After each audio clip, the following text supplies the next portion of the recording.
The first day of school had always carried an energy of excitement and uncertainty, but when the new teacher walked into the classroom, the air shifted into something sharper. He was young, calm, and carried himself with an unshakable confidence. The students expected another nervous rookie, someone easy to push around, but the moment he locked eyes with them, a few of the school's notorious bullies smirked, already plotting their game. They had broken teachers before, made them cry, made them quit, made them dread coming back. This one, they thought, would be no different. The leader of the group leaned back in his chair, arms crossed, eyes full of arrogance. His friends snickered as they muttered insults just loud enough to test boundaries. A paper ball flew through the air, landing on the teacher's desk, followed by a mocking laugh. The entire class waited for the awkward pause, the stutter, the cracking voice of a teacher unsure of how to handle control. But what came instead silenced the room. The teacher didn't flinch. He picked up the paper ball, unfolded it calmly, and read the crude words scribbled inside. His expression never changed. Slowly, he looked up and fixed his gaze on the bullies. His voice was even, sharp, and steady when he spoke.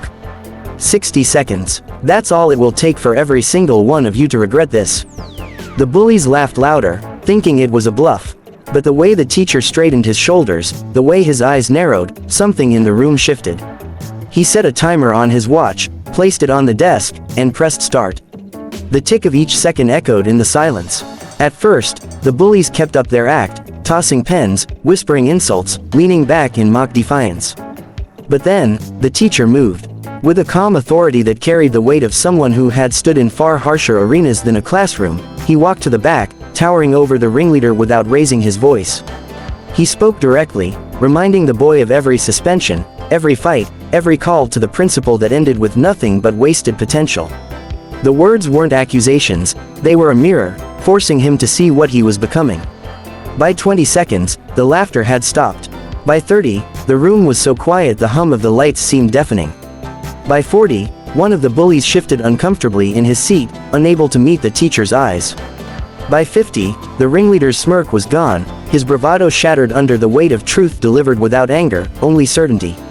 When the watch beeped at 60 seconds, the leader's head hung low, his voice cracking as he muttered, "I'm sorry." The others followed, the fire in their rebellion extinguished, replaced with something unfamiliar, respect, and perhaps a little fear. The rest of the class watched in stunned silence.